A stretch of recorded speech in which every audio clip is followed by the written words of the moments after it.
Olá, pessoal! Sejam bem-vindos à nossa primeira aula de transferência de calor.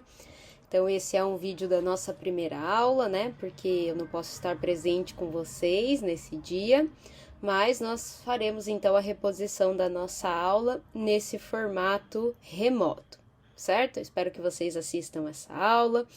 Então, basicamente, o que nós vamos falar um pouquinho nessa aula, eu vou me apresentar para vocês. Vou falar alguns aspectos gerais da transferência de calor e dos fenômenos de transferência, né, de maneira geral, para contextualizar onde que a transferência de calor está inserida. E vou apresentar um pouquinho sobre a nossa metodologia de aula e o nosso plano de ensino, algumas coisas, algumas datas importantes, né, que vocês já precisam ter anotadas. Então, iniciando, pessoal, com a minha apresentação, então, por que eu estou aqui dando aula de fenômenos para vocês, né? Fenômenos de transferência. Então, um pouquinho da minha experiência, eu sou formada em bacharelado em Química pela Universidade Estadual de Londrina e o meu mestrado e doutorado, então, na Engenharia Química, na área de concentração, desenvolvimento de processos químicos e biotecnológicos pela UFSC, a Federal de Santa Catarina. Também fiz um doutorado, um pós-doutorado na mesma universidade. Durante o doutorado, então, eu tive a oportunidade de desenvolver uma parte na Universidade do Porto, na Faculdade de Engenharia da Universidade do Porto, a FEUP. E tanto no mestrado e doutorado eu trabalhei com uma pesquisa aplicada na área de transferência de massa, né? Então desenvolvi aí alguns conceitos fundamentais na área de fenômenos e por isso que eu estou aqui trabalhando isso com vocês. Então, hoje na universidade eu sou a coordenadora do curso de Engenharia Química, já passei por outras funções dentro da universidade também, já fui chefe do Departamento de Engenharia Química.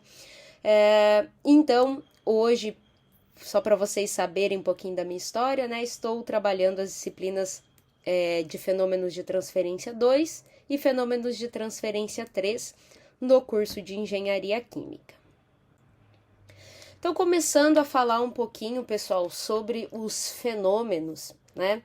Então, de maneira geral, o que a gente precisa entender e contextualizar? Primeiro é que os fenômenos de transferência, eles são muito similares. Então, a gente tem algo que é matéria ou energia que se movimenta. E o objetivo dos fenômenos é descrever como a matéria e a energia se movimentam, certo? Então, sempre quando a gente se pergunta o que, nós estaremos falando de matéria e energia. Então, sempre para que tenha transferência, pessoal, a transferência depende de um movimento, certo? Então, se a gente tiver uma condição, por exemplo, de dois corpos na mesma temperatura, aí a gente está falando de um equilíbrio. E equilíbrio não é descrito pelos fenômenos de transferência. Então, para que haja transferência de um fenômeno, é importante que haja movimento e, portanto, condições de não equilíbrio, certo? Então, isso acontece desde lá da quantidade de movimento que vocês viram em fenômenos 1, na transferência de calor e na transferência de massa. Então, esse movimento, ele pode ser descrito, certo? E eu tenho uma descrição qualitativa, que é de maneira física a gente entender como esse movimento acontece, e uma descrição quantitativa, que basicamente algumas leis fundamentais vão permitir que a gente descreva de forma quantitativa e calcule alguns parâmetros importantes, né, como taxa, como fluxo, né, e descreva como essa transferência deste determinado fenômeno acontece. Então, como a gente pode ver nessa figurinha dos dois corpos aí, é um exemplo do que vocês já viram em fenômenos 1, que é o momentum. Então, o momento, o que é o momento, né? Então, eu tenho massa, um corpo que tem uma massa e tem uma determinada velocidade. Então, massa vezes velocidade é o nosso momento. Então, em função da diferença de pressão, por exemplo, no caso de fluidos, né? Um corpo, ou de um choque, né? Um corpo passa essa energia que ele tem, fazendo com que o outro corpo se movimente, né? Então, ele transfere o momento ou quantidade de movimento. Então, é muito importante que a gente saiba que no nosso curso, nós vamos fazer essas descrições qualitativas, que, por exemplo, são os mecanismos como esse movimento acontece, e a descrição quantitativa, que vai ser feita a partir de uma modelagem do processo, das leis fundamentais que governam as transferências, e assim por diante. Então, as leis fundamentais, elas existem para todos os mecanismos, para todo o transporte, tanto de matéria quanto de energia, certo? Então, as leis fundamentais governam os nossos modelos matemáticos. Então, na nossa disciplina, o importante, o fundamental vai ser modelar os fenômenos de transferência. Claro que nós estamos, neste curso, né, mais interessados na energia térmica, mas também existe a quantidade de movimento que vocês já viram e a transferência de massa que a gente vai ver. Mas os modelos matemáticos, quer dizer, salvo aquela variável mais importante, que é o que está sendo transferido em cada um dos transportes, né? Eles são muito similares, né? Então, o objetivo vai ser, para diferentes casos de aplicação de engenharia, modelar os nossos processos, modelar os processos de engenharia química a partir de modelos matemáticos, que descrevem o transporte, certo? É isso que nós vamos fazer no nosso curso. Então, para que esses modelos matemáticos funcionem, né, e fisicamente façam sentido, então sempre para que vai haver um transporte, isso nós vamos ver nas nossas leis fundamentais, é importante que haja o gradiente de uma propriedade. Então lá na quantidade de movimento era o gradiente de pressão que promovia o escoamento de fluido, se vocês lembrarem. No caso da energia, a gente também vai ter um gradiente. Então, para vocês já irem pensando, a gente vai falar isso mais para frente, mas para vocês já irem pensando, como que a energia pode ser transferida? Como que eu posso medir a energia de um corpo? Então, tem uma determinada propriedade, que é fundamental para a gente medir a energia de um corpo. E esta propriedade, o gradiente, a diferença dessa propriedade, que vai ser possível a gente descrever a partir de leis fundamentais que governam o transporte. Então, tanto a quantidade de movimento, a energia térmica ou calor e a massa têm princípios análogos, porque os mecanismos de transporte são os mesmos, salvo o calor, que tem um mecanismo de radiação, que é um mecanismo especial para transferência de calor, e com o tempo a gente vai estudar isso em detalhes, mas tanto a quantidade de movimento, a massa e a energia térmica vão ter esse movimento acontecendo de maneira semelhante, que pode ser a partir de fenômenos mais moleculares, níveis moleculares, ou níveis mais macroscópicos, quando eu tenho escoamento de fluidos, por exemplo. Mas os princípios dos três fenômenos são análogos, são similares. Então, o tratamento matemático também vai ser análogo e similar. Então, nós vamos poder aproveitar muitas coisas que vocês adquiriram lá em Fenômenos 1 para dar o mesmo tratamento matemático. E esse tratamento matemático aqui na transferência de calor, vocês vão aproveitar também para a transferência de massa. Então, o tratamento matemático, ele vem com o objetivo de explicar como os fenômenos, os processos acontecem dentro da engenharia. Né? Então, a gente consegue descrever também de forma matemática. Então, os modelos, nós vamos desenvolver modelos matemáticos, que são nada mais do que a gente seguir um procedimento, né? Que é justificado, então, aplicado caso a caso, então, cada tipo de aplicação vai ser um caso. E aí vai ter uma lei fundamental que governa, vai ter uma sequência justificada para esse tipo de problema, então a gente vai seguir e vai poder modelar, e vai poder obter equações que descrevem como os fenômenos acontecem, como por exemplo a transferência de calor acontece. Então, esses modelos que nós vamos obter aqui no nosso curso, pessoal, eles são modelos que descrevem de maneira geral os processos. Eles não necessariamente vão descrever detalhes muito específicos do transporte. Então, nessa figurinha aqui que vocês estão vendo, nada mais é que o experimento do número de Reynolds. Escoamento laminar, escoamento turbulento. Então, tem vários vídeos na internet que vocês podem buscar para ver esse experimento, né? Do escoamento laminar e escoamento turbulento. Então, no caso, por exemplo, da turbulência, como vocês já conhecem, né?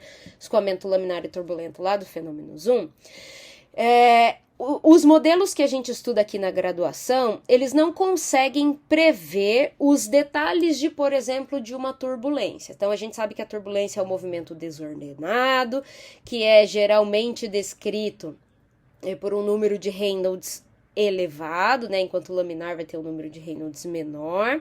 Isso vai depender da geometria, para a gente estipular um Reynolds crítico, vocês devem lembrar isso lá de fenômeno Zoom, certo?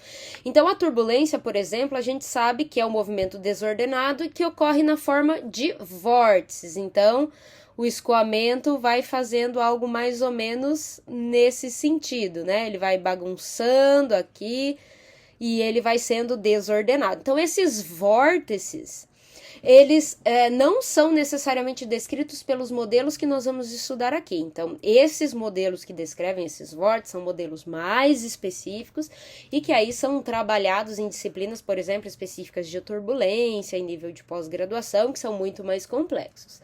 Então, os nossos modelos aqui que nós vamos estudar são mais gerais, certo? E que descrevem de forma eficiente muitos processos, muitas aplicações da área de engenharia.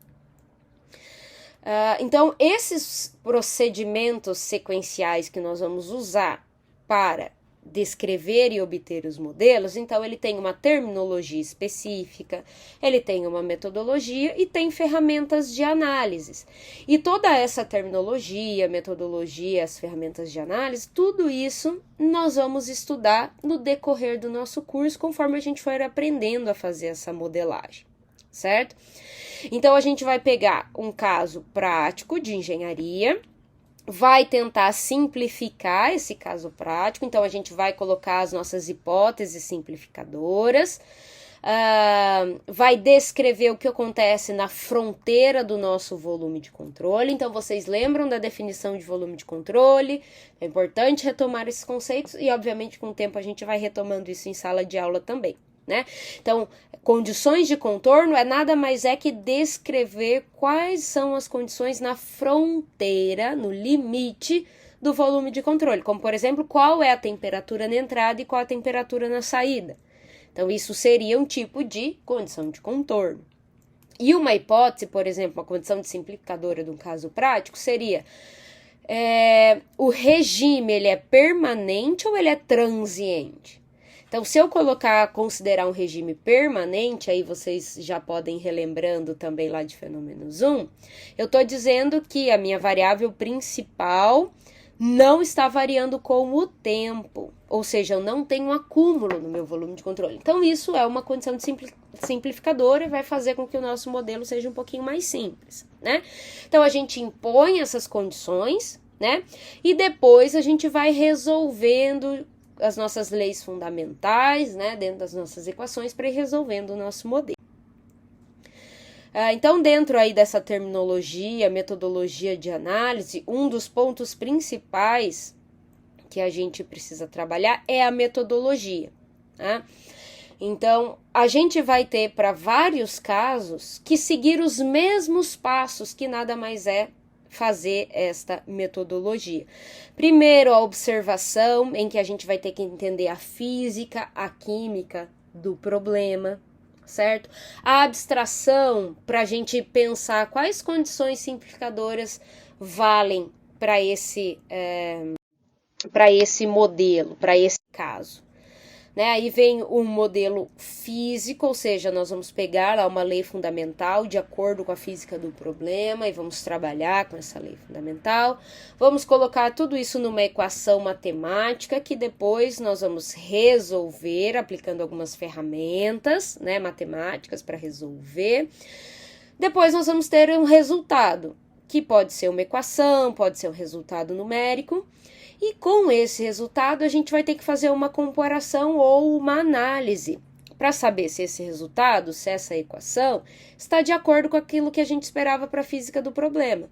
Se não tiver, a gente precisa voltar lá na observação e ver onde que está o nosso erro e começar essa metodologia novamente, né? Mas todo resultado, seja ele uma equação ou um resultado numérico, a gente precisa avaliar, por exemplo, algo que nós vamos fazer muito na nossa disciplina é calcular o perfil de temperatura. Então, essa equação que descreve como a temperatura está variando com uma posição, por exemplo, a gente esperava que ele fosse exponencial, por exemplo. E a gente obteve uma equação da reta, uma equação linear. Opa, então tá errado, alguma coisa tá errada, a gente precisa voltar e rever o nosso modelo. Certo?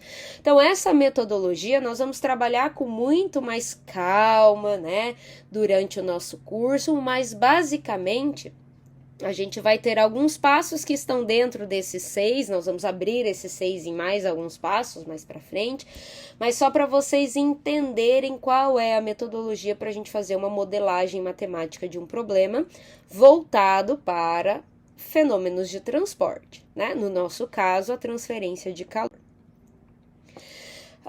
Então, pessoal, eu vou fazer uma pergunta aqui, né, que vocês já devem, com aquilo que vocês aprenderam já no curso de engenharia, vocês devem estar pensando, né? Então, todo modelo matemático, ele precisa ser validado com dados experimentais, certo? Isso é algo que a gente sabe, quem trabalha com a área de modelagem, enfim, ele precisa ser validado para saber se aquele modelo está certo, se ele funciona, né? Então, por que a gente não estuda apenas a parte experimental? Tudo que a gente tem que fazer, que a gente tem que provar, a gente não vai para o laboratório e faz tudo do ponto de vista experimental. Então, isso acontece, pessoal, porque nem sempre a gente consegue ir para o laboratório e fazer todos os tipos de experimento. Primeiro, eu posso precisar de muitos experimentos, porque eu posso ter muitas variáveis envolvidas. Eu posso ter experimentos que são extremamente caros, por exemplo, experimentos lá de fenômenos 1, da área de fluidodinâmica, túnel de vento, né? Experimentos com túnel de vento são extremamente caros e a gente não consegue ir para um laboratório e fazer experimentos em túnel de vento toda hora. Certo? A gente tem... O que a gente precisa? Então, a gente precisa obter alguns modelos matemáticos para que seja possível prever alguns resultados experimentais. Então, se a gente conseguir por uma faixa de dados experimentais dizer que o nosso modelo funciona, ele está válido, então o que fica entre esses dados experimentais, a gente consegue, então, usar esses modelos para prever resultados. Certo? E dentro da engenharia química, essa previsão de resultados é muito importante. Por isso que a questão da modelagem dentro da engenharia, ela é tão fundamental, certo? E nos fenômenos de transporte, a gente vai fazer isso, obter modelos de transferência de calor para diferentes casos. Tudo pensando na previsibilidade dos nossos resultados experimentais. Então, quando a gente fala dos fenômenos de transporte, 3 perguntinhas são fundamentais. Primeiro, o que se move? Lembra? Eu falei isso lá no começo da nossa apresentação. Outra pergunta, para onde se move? Porque esse para onde vai nos dar a direção. Então, se eu tenho movimento, esse movimento tem uma direção. E isso é fundamental. Então, várias grandezas que a gente for trabalhar aqui no curso, a gente vai trabalhar com grandezas vetoriais, né? Que tem direção, porque eu tenho um movimento em uma determinada direção. E como se move. Então, nem sempre matéria ou energia, né, que é o que se move, vão se mover da mesma forma. Energia, por exemplo, pode se mover de formas diferentes dentro de um processo. E isso são os mecanismos de transporte. Então, a gente vai responder essas perguntinhas aí durante todo o nosso curso, certo? Então, o que se move é energia e matéria, né? Então, tanto energia e matéria estão dentro do momento. Então, energia na forma de calor ou energia térmica é o que nós vamos estudar no nosso curso. E matéria, no caso da espécie química, ou seja, eu posso ter até uma mistura de compostos, mas eu vou olhar cada espécie química como vai se mover, que é a transferência de massa, certo? Então, sempre o que pode se mover é matéria e energia, e no nosso caso de fenômenos 2, nós vamos estudar a energia térmica, certo? Então, quais energias, quais matérias? Quantidade de movimento, que é o momento, a energia térmica, que é o calor, e a massa, que é a espécie química, e não mais a massa da mistura, certo? Vamos focar na energia térmica. Então, para onde são transportadas? Então, qual é a direção do transporte, né? Então, matéria e energia, elas vão ser transportadas de um corpo para outro, de um espaço para o outro, de um ponto para outro, desde que exista diferenças ou gradientes de determinada grandeza, né, entre dois pontos. Ok? Então, falando desses gradientes, para que haja transferência de quantidade de movimento, é importante uma diferença de pressão, que é o que faz o escoamento dos fluidos acontecerem. Na transferência de massa, que é o que vocês vão estudar só lá em Fenômenos 3, é a diferença de concentração. E agora, então, qual é o gradiente mais importante para a transferência de calor? Então, depende de uma propriedade, e essa propriedade é a temperatura. Então, é a temperatura que nos permite calcular a energia de um corpo. Então, a energia de um corpo ela é função da temperatura. Então, se dois corpos estão em temperaturas diferentes e eles tiverem contato ou tiver um meio entre eles, né? Vai ocorrer transferência de energia na forma de calor, em função dessa diferença de temperatura. Então, gradiente ou diferença de temperatura, pessoal, é fundamental que a gente reconheça aonde está essa diferença de temperatura, né, para a gente poder responder essa pergunta, para onde são transportadas. E aí vai ter uma lei aqui muito importante que a gente vai precisar retomar, que é a segunda lei da termodinâmica, que é quem nos dará a direção desse transporte. Isso a gente vai ver na nossa próxima aula. Então, tem uma frase, pessoal, que eu gosto muito, que é: a causa gera o fenômeno, provoca sua transformação, ocasionando o movimento. Então, o movimento da matéria, ele é diretamente proporcional a essa força motriz. E essa força motriz vai ser o nosso gradiente de temperatura aqui na transferência de calor. Isso é o que vai provocar o fenômeno, né, que é o movimento da matéria, ok? Então, a causa seria a nossa força motriz, que é a diferença de temperatura. Então, para onde são transportadas, como são transportadas, aí é a terceira pergunta, bem importante dos fenômenos de transporte, vai depender do mecanismo de transporte. Então, guardem essa palavra, mecanismo de transporte. Nós vamos falar no começo do nosso curso muito sobre esses mecanismos de transporte, além de outras considerações. Então, dentro dessa tabelinha ali, o mecanismo de transporte está descrito na segunda coluna, que ele pode ser molecular, ou difusivo, ou condutivo, que é a mesma coisa, convectivo e, no caso da transferência de calor, por radiação. certo? Isso é o mecanismo. Então, para a transferência de calor, nós teremos 3 mecanismos de transporte. Não se preocupem ainda em definir quando ocorre o mecanismo molecular, convectivo e por radiação, que isso nós vamos estudar com muita calma e em detalhes durante o curso. Hoje é só uma visão geral dos fenômenos de transferência. O que é transferido? Então, tá aqui a quantidade de movimento, calor e a massa, o mecanismo. Nós temos a dependência com o tempo, então vai ser permanente ou transiente. E o nível de escala, que basicamente está associado ao mecanismo de transporte, tá? Se ele for molecular, então vai ser um nível molecular ou microscópico, muito pequenininho, né? Macroscópico a gente vai ver mais para frente, que vai ser o associado mais ao transporte convectivo, certo? E isso a gente vai estudar em detalhes. Então, pessoal, se a gente olhar a próxima figura, essa figurinha aqui, então a gente tem um frango assado, sendo assado numa fogueira, certo?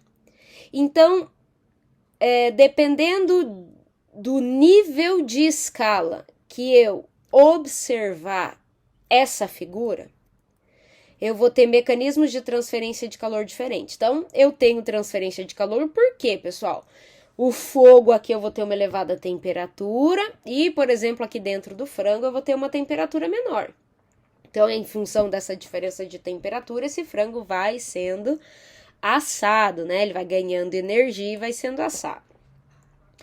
Então, pessoal, se eu pegar, por exemplo, uma escala microscópica, que é esse pedacinho, esse quadradinho que está aqui dentro do frango que está sendo assado, eu vou ter um mecanismo de transporte ali que vai ser diferente de que se eu olhar nessa escala que é o macroscópica, que é olhar toda a figura, desde a fogueira, o frango, se eu olhar o ar que está ao redor desse frango, né, que é o nosso meio. Então, os mecanismos de transporte que acontecem nesse pedacinho microscópico, né, ou molecular, e macroscópico, eles são diferentes, certo? E também pode haver o acoplamento desses mecanismos, vários mecanismos de transporte acontecendo ao mesmo tempo. Então, pessoal, o que nós vamos fazer do nosso curso de primeira, sim, é entender, né, definir, fazer aquela descrição qualitativa que estava lá no início, que é descrever esses níveis microscópico, molecular e macroscópico, relacionando com os mecanismos de transporte, certo? Então já tenham ciência, eu não vou dar detalhes ainda disso, porque a gente vai estudar isso com bastante calma mais para frente, né? Descrever o que caracteriza a condução, a convecção e a radiação, mas entendam que esses mecanismos estão associados ao nível de escala, certo? Então, pessoal, eu posso ter sim o acoplamento de mecanismos, certo? Então, de maneira geral, nos casos práticos, geralmente eu posso ter os 3 mecanismos acontecendo ao mesmo tempo.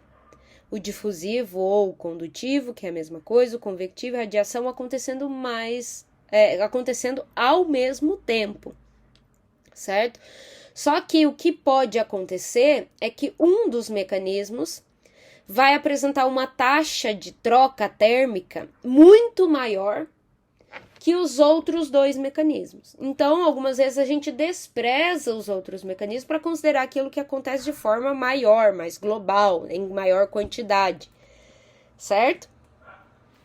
Mas isso não diz que os mecanismos não acontecem ao mesmo tempo, certo? Sim, pode haver acoplamento, nós vamos estudar este acoplamento, vamos olhar para todos eles com detalhes, né?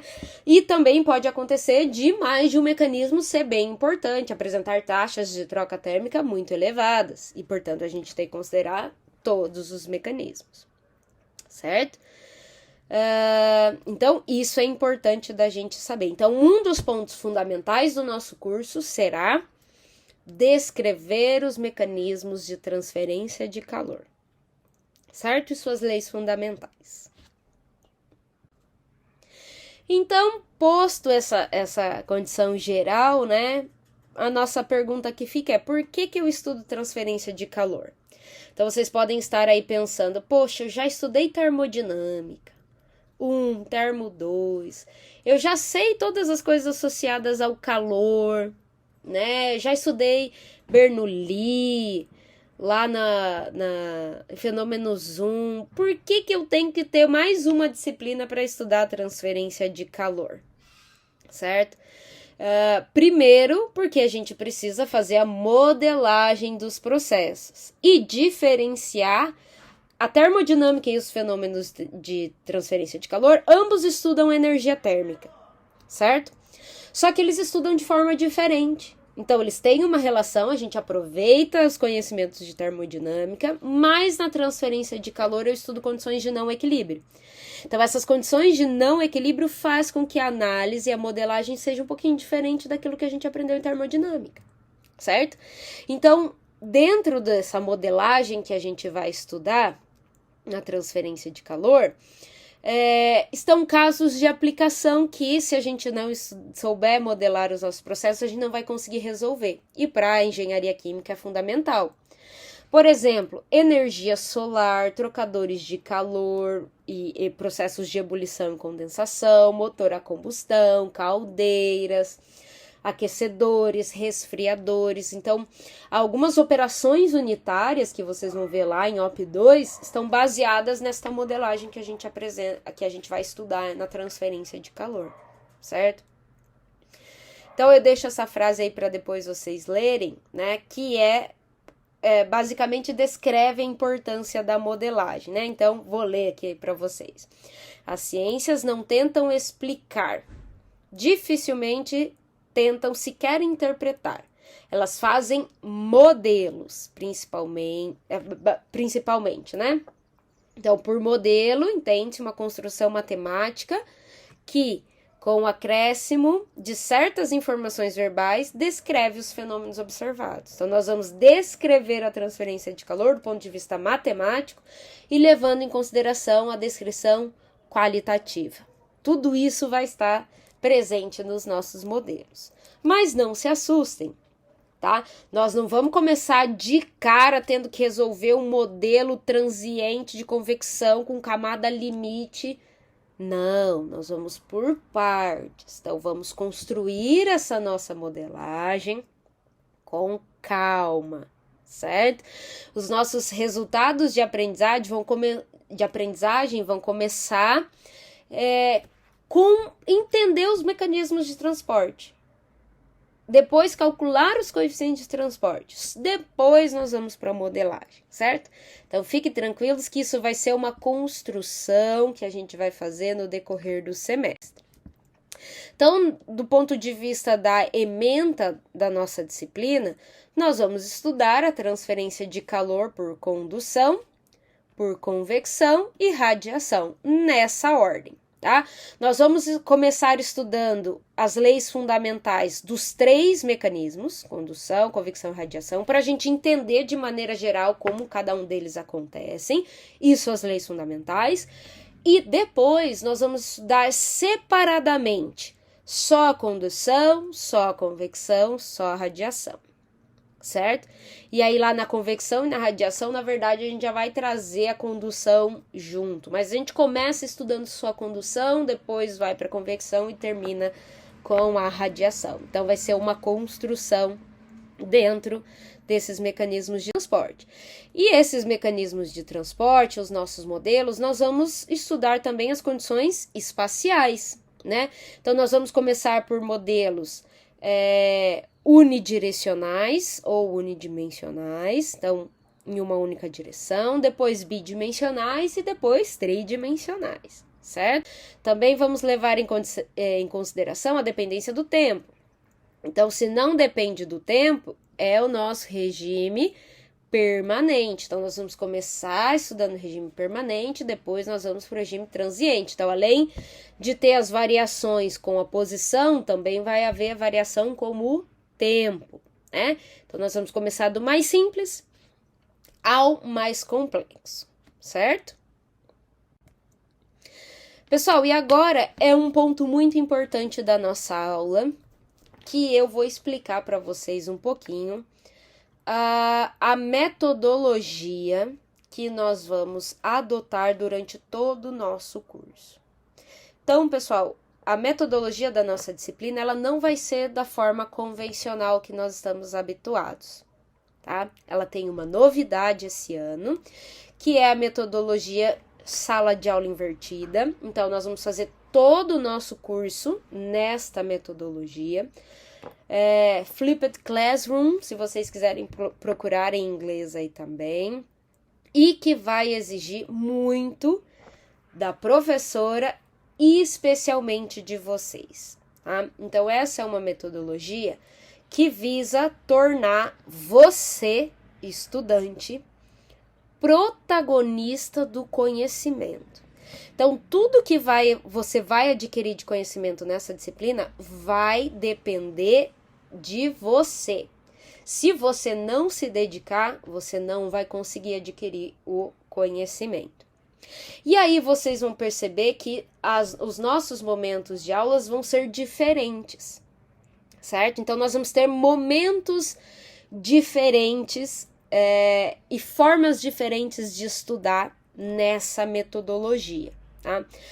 Para começar, pessoal, eu apresento essa figurinha para vocês, que nós temos dois momentos. O momento fora da classe, fora da nossa aula, e o momento da aula.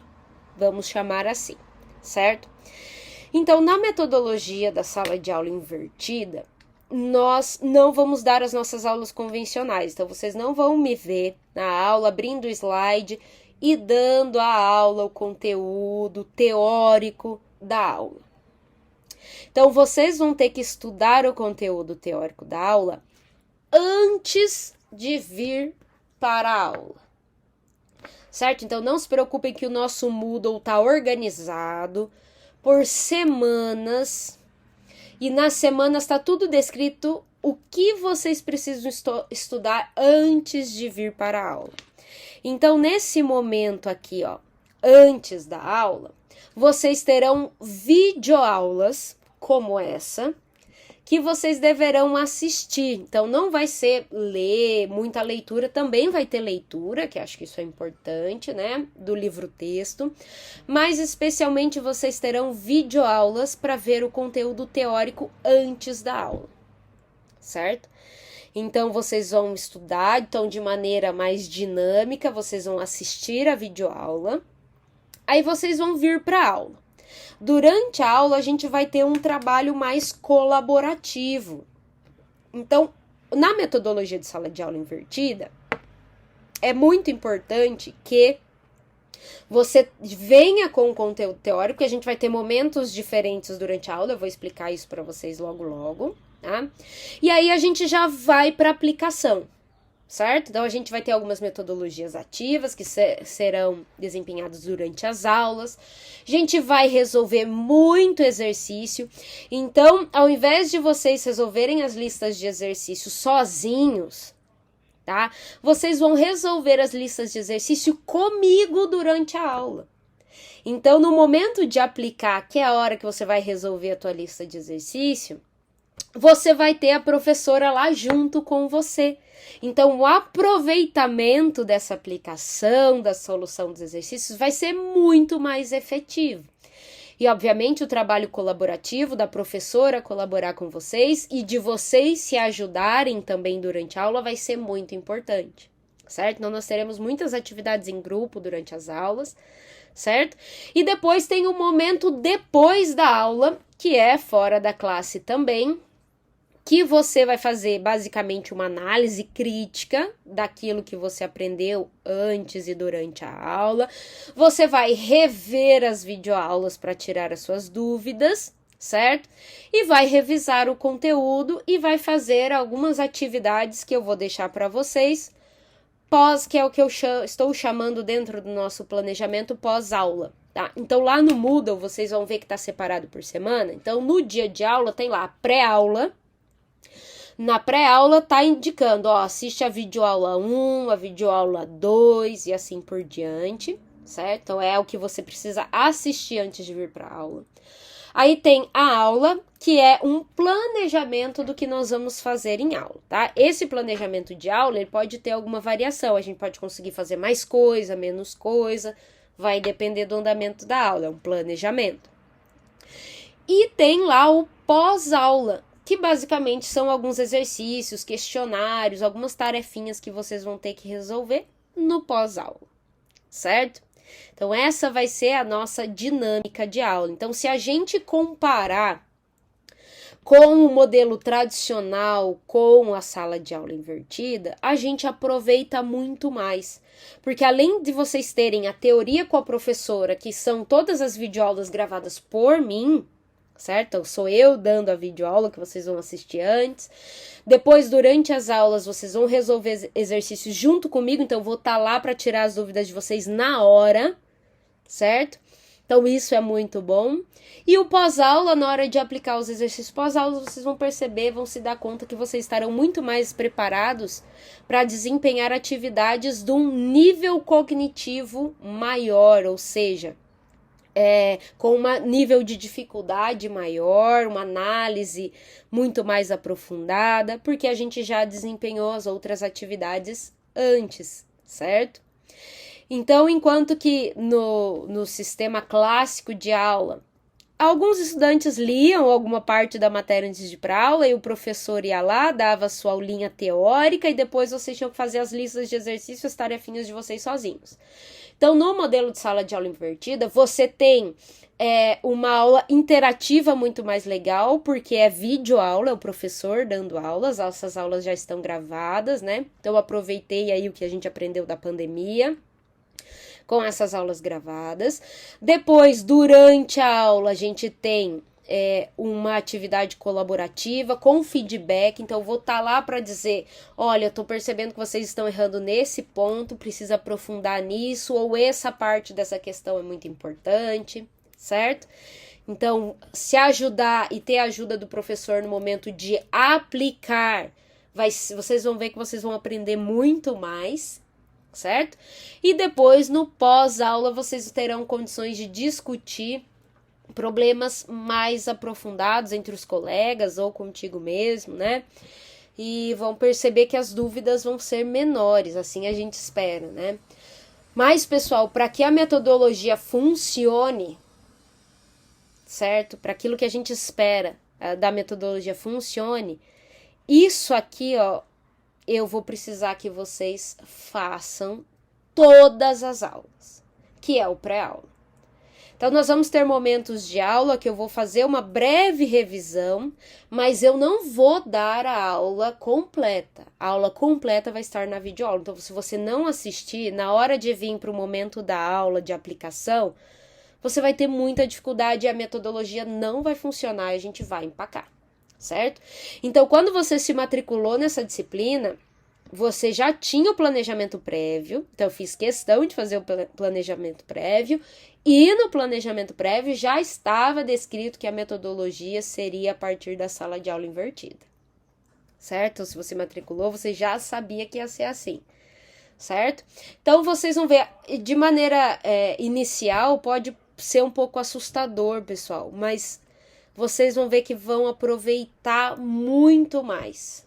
O aproveitamento da matéria vai ser muito melhor, tá? Então, pessoal, temos alguns espaços diferentes, né, durante essas aulas. A primeira figurinha lá que eu mostrei para vocês da metodologia de sala de aula invertida. Então, nós temos primeiro o espaço individual, que é onde você, sozinho, ou até em pequenos grupos, que não há problema, né, fazer isso, vão estudar ou vai fazer o seu esforço individual para entender a parte teórica da matéria, que é a videoaula, né? Ou até reunir os seus esforços, os seus conhecimentos para fazer as atividades de pós-aula, certo? Que é o espaço individual. O espaço grupal é o espaço da aula, é o momento da aula em que o tutor ou o professor, que sou eu, estarei com vocês em sala de aula para a gente trabalhar. Então, as nossas aulas vão ser muito trabalhadas, tá? Vocês vão ter que se dedicar muito para as nossas aulas, que a gente vai fazer atividades práticas, solução de exercícios, algumas metodologias ativas, certo? Então, é importante separar e entender o que você tem que fazer em cada um desses espaços, certo? Então, a nossa sala de aula, a gente vai desconstruir um pouquinho a nossa sala de aula. né? Vocês vão poder trazer computadores, celular para usar no momento que eu indicar. Vocês vão poder sentar em grupos. Então, nós vamos desconstruir o nosso modelo de aula tradicional, certo? Então, o espaço de aula é esse espaço grupal, ok? Então, pessoal, dentro desses espaços, aonde que vão estar os materiais didáticos, né? Como que vai ser dividida a nossa aula? Então, no espaço individual, a pré-aula, você vai encontrar os materiais didáticos no Moodle. Todos os alunos estão inscritos já no Moodle da disciplina, então tá lá separado por semana. Em cada semana, de cada dia de aula, você tem lá indicado qual é a videoaula que você deve assistir antes de vir para a aula. No espaço de aula, que é o encontro com o professor, nós vamos dividir a nossa aula em alguns momentos. Nós vamos ter um primeiro momento, que é uma discussão participativa, que é uma discussão, um momento para tirar dúvidas sobre a videoaula que vocês assistiram, certo? Então, você foi lá, assistiu a videoaula, e aí, nos 10 primeiros minutos de aula, eu vou tirar as dúvidas. Ó, professora, eu assisti a videoaula, anotei as dúvidas que eu fiquei, e as minhas dúvidas são essas, essas e essas. E eu vou tirar todas essas dúvidas. Depois, tem uns 5 minutos para uma discussão participativa que eu chamei aí de 2, que é referente aos exercícios de pós-aula. Então, na aula anterior ficou um exercício de pós-aula. Ó, professora, eu fiquei em dúvida nesse exercício, tem como tirar? Então, eu vou tirar. Então, dentro desses 10 e 5 minutos dessa discussão participativa, nós vamos ter um momento para tirar dúvidas da aula teórica, dos exercícios, certo? Das atividades em grupo que eu vou deixar para vocês resolverem, ok? Depois vai vir uma breve apresentação do professor, então o conteúdo daquela aula eu vou repassar para vocês, ou vou fazer uma revisão, vou fazer um resumão daquilo que é mais importante. Então, mais ou menos uns 20 minutos eu vou fazer um resumão do conteúdo específico da aula, do que nós vamos trabalhar, da parte teórica. Depois vem a parte principal da aula, que é o trabalho colaborativo. E aí ele vai ser realizado de diferentes formas, a partir de metodologias ativas, resoluções de exercício individual num primeiro momento. Depois vou propor atividades em grupo, quadro, e aí a gente vai utilizar de vários recursos. Então, é o principal momento da aula, por isso que ele demora mais, em torno de 40 minutos, tá? Vamos cronometrar esse tempo para a gente organizar bem a nossa aula. Vai ser um pouquinho mais, um pouquinho menos, dependendo das dúvidas, né, da discussão anterior. Depois, pessoal, nós vamos deixar um tempo para discussão participativa 3, que é a análise daquilo que a gente acabou de fazer. Então, os exercícios que a gente acabou de resolver, quais são os pontos que causaram mais dúvidas? Vamos tirar essas dúvidas, certo? Vamos analisar o trabalho colaborativo. E depois eu vou dar um feedback, uma avaliação da nossa aula, de como foi o desempenho de vocês durante a aula e o feedback da atividade em si, certo? Então, o nosso momento de aula no espaço grupal vai ser dividido dessa forma aqui. Nós teremos esses diferentes momentos na nossa aula, certo? Depois vai vir o pós-aula, pessoal. E o pós-aula vai ser para vocês resolverem algumas atividades, basicamente, que eu vou deixar para vocês. Então, eu trouxe essa figurinha, mais uma vez, comparando o modelo tradicional e a sala de aula invertida. Então, essa pirâmide, ela é conhecida como taxonomia de Bloom, que ele coloca, então, na base da coluna, aqui, esse remember, ele coloca alguns verbos, na verdade, né, que descrevem algumas atividades, ações que exigem um nível de cognitivo, de cognição mais leve, e conforme a gente vai subindo nessa coluna aqui, vai exigindo mais os nossos níveis de cognição. Então, relembrar, lembrar, compreender, então estão ali na base da coluna, que exige uma cognição menor. Já o criar, o avaliar, o aplicar já estão mais para cima na coluna, que exige um nível de cognição maior. Então lá vocês vão perceber, né, que no modelo tradicional, o que a gente fazia? O professor ia lá, dava a aula, dava o conteúdo teórico e que vocês iam compreender o conteúdo teórico. E na hora de fazer a parte prática, a aplicação em si, vocês faziam pós-aula, que é quando exigia mais de vocês. Na sala de aula invertida, a gente inverte isso. Então, vocês fazem essa parte aqui que existe um nível de cognição menor fora da classe, assistindo as videoaulas. E a parte que exige um nível de cognição maior, vocês vão fazer durante a aula. Então, isso permite, pessoal, que no pós-aula vocês estejam mais preparados para executar as tarefas. Ok? Por isso que eu tô com muita expectativa sobre essa metodologia e quero contar com a participação de vocês, tá bom? Então, quando eu retornar da minha licença, nós vamos conversar sobre a metodologia em si, tá bom? Vamos ter este momento para a gente bater mais um papo, ok? Então, essa vai ser a metodologia das nossas aulas. Vamos desconstruir o que a gente conhece de aula. Muito bem, pessoal, vamos falar agora de procedimentos de avaliação, que é o que está todo mundo preocupado, sempre está. Então, como vocês serão avaliados durante essa disciplina e nessa metodologia? Então, essa metodologia nós vamos executar várias coisas durante as aulas, mas nós também teremos a necessidade de avaliar vocês com a pontuação, que é o que a gente conhece, a nossa avaliação somativa, né, que vai contar pontos para fazer uma média que vai dar aprovação ou reprovação no curso. Então, nós teremos 3 provas teóricas individuais que vão de 0 a 10, tá? Nós vamos ter uma prova para cada mecanismo de transporte. Então, a P1, prova 1, vai ser dia 9/5, tá? Essa prova vai ser sobre condução de calor, então percebam que é a parte mais grossa, maior quantidade de matéria vai ser essa P1. Por isso que ela tem peso 3, enquanto as outras provas têm peso 2, certo? Então, como ela tem mais matéria, ela vai ter peso 3. Então, a primeira prova vai ser no dia 9 de maio, a segunda prova no dia 7 de junho e a P3 no dia 28 de junho. Certo? Então, nós vamos gastar mais tempinho da nossa disciplina aqui nos conteúdos da P1, depois vem a P2 e a P3, certo? Dá para ver até pelos capítulos do livro, lá que são os conteúdos que eu já coloquei aqui. Em Cropper é o nosso livro referência base, eu já vou mostrar as referências para vocês, tá? Então, atenção, prova 1, peso 1, prova 2, peso 2 e prova 3, peso 2. Certo? Então, essas são as datas já da nossa avaliação.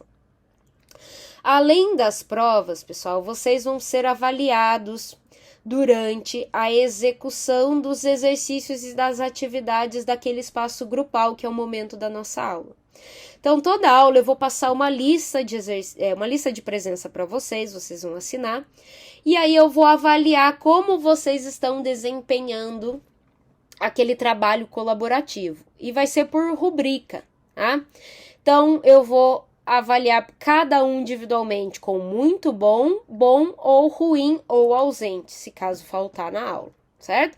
Então, se a participação for legal, você estiver ajudando seus colegas, fazer pergunta, estiver realizando os trabalhos, os exercícios, não estiver fazendo atividades de outro professor durante a minha aula, eu vou estar de olho em tudo isso, certo? Então, você vai ter lá a rubrica muito bom e vai somar 10 pontos. Então, toda aula vocês vão ter essa pontuação, cada um. Então, não adianta assinar a lista de presença para o seu colega, depois eu vou ver a participação e eu vou ver que ele não está, ok? E aí vai ficar pior, certo? Então, se eu ver que alguém está fazendo atividade de outro professor na aula, vai ter 0 de participação nessa aula, certo? Ou se faltar. Se você faltar, pessoal, e não quiser ficar com 0, você pode me entregar as atividades que nós resolvermos em aula na semana seguinte, certo? E aí eu vou dar a rubrica, ok? Então, não tem problema. Quem faltar pode me entregar depois, certo? As atividades de aula vocês não vão precisar me entregar, só quem faltar que vai precisar me entregar, tá? Para poder contar essa notinha de participação. E não se preocupem, pessoal, que vocês vão ter muitas notas dessas durante o semestre, ou seja, basicamente todas as aulas vocês vão ser avaliados com uma rubrica, tá? Então, eu vou fazer o somatório e a média simples de todas essas participações. Isso vai dar uma nota, que é o que eu chamei de trabalhos, certo? Então, esse trabalho vai ter peso 1, vai compor a média com peso 1. Durante a execução, ali, quando vocês forem assistir as videoaulas gravadas, em algumas aulas eu vou deixar testes de aptidão, que são pequenos testes referente à videoaula que vocês acabaram de assistir. Então, esses testes não vão valer nota, vão ser para você testar o teu conhecimento referente à videoaula que você assistiu, certo? Então, algumas videoaulas têm os testes, outras não. Ok? Mas não vale nota, é só para você avaliar como está o seu conhecimento referente àquela videoaula. Então, a média final vai ser composta, então, por essa equação. Então, vai ser a nota da P1 vezes 3, mais a nota da P2 vezes 2, mais a nota da P3 vezes 2, mais a média ali das notas de participação, que eu chamei de trabalho, vezes 1. Tudo isso dividido por 8. Isso vai dar uma média final. Não atingir a média 6. O que vamos fazer? Então, nós temos 2 momentos de recuperação, que é a recuperação de conteúdo e a recuperação de nota. A recuperação de conteúdo vai ser uma atividade que eu vou explicar para vocês mais para frente, mas está lá já no nosso plano de ensino. Vocês vão, basicamente, no pré-aula, preparar uma pequena apresentaçãozinha de 5 minutos, avaliando todo o conteúdo do semestre e vão sinalizar pelo menos 3 pontos que vocês tiveram mais dificuldade e vão fazer uma apresentação em pequenos grupos, né, e tirar dúvidas no dia 4/7. Então, essa é uma atividade de recuperação de conteúdo. A recuperação de nota vai ser feita no dia seguinte, que é uma prova individual escrita no dia 5/7, com conteúdo de todo o semestre. Essa nota vai valer 10 e vai substituir a média. Professor, então quer dizer que se eu fui mal em todas as notas da prova, não tenho uma nota de participação boa, eu consigo passar no final? Consegue. Se você tirar 6, você consegue. Só que essa prova, pessoal, não vai ser uma prova simples, eu já adianto a vocês, porque é uma nota que vale a média da disciplina. Então, saibam de antemão que não adianta largar a mão das provas, não fazer as provas da disciplina, que não vai ser fácil essa recuperação. Eu vou exigir, vai ser uma prova longa, eu vou exigir o conteúdo de todo o semestre, numa prova só, tá? Mas se você não teve chance de passar durante o semestre, você terá nesta recuperação de nota. Portanto, minha dica, garanta a nota durante o semestre, certo? Que essa prova não vai ser simples, tá bom? Que mais aqui? Então, pessoal, sobre a recuperação de conteúdo, essa prova, mais a recuperação de nota em si, que é essa prova que substitui a média, apenas as pessoas que tiverem média menor que 6 vão poder fazer, tá? Porque o final do semestre, vocês sabem, é muito corrido. Se eu permitir que todos façam para melhorar a média, eu não vou ter condições de corrigir todas as provas no final, vocês sabem que é corrido, tá bom? Então, é uma oportunidade para quem não atingiu a média, atingir a média. Então, ó, mais uma vez, só pra gente entender. Professora, eu fiquei com 5 de média, quanto que eu tenho que tirar na recuperação de nota? 6. Professora, eu fiquei com 3 de média, quanto que eu tenho que tirar na recuperação?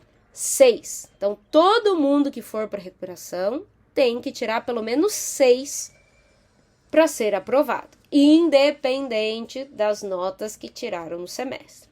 Se você não atingiu 6, pessoal, não tem problema, tá? Se você não atingiu 6, eu vou colocar a maior nota, seja a média final ou a nota do exame, tá bom? Isso é o que vai para para o fechamento do diário, ok?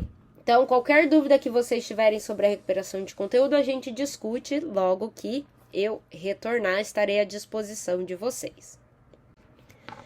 Pessoal, então, durante as nossas aulas, né, e especialmente nessa metodologia que nós estamos aplicando, muito importante, pessoal, que vocês acessem o Moodle constantemente, estão mais de uma vez na semana, né? O e-mail de vocês institucional e aqueles que estão cadastrados aí na universidade, porque é a nossa principal forma de comunicação. Assistam às aulas, tá bom? É muito importante assistir às aulas antes de vir para o momento espaço grupal. Assistir às videoaulas é fundamental para a nossa metodologia.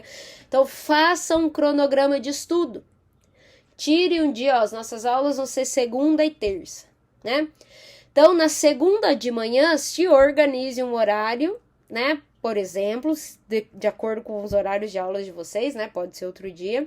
Se organize para você já ter a videoaula assistida e anotada quais são as dúvidas, certo? Na segunda noite, você já estuda para a aula da terça-feira, ok? A videoaula que será do conteúdo de terça-feira.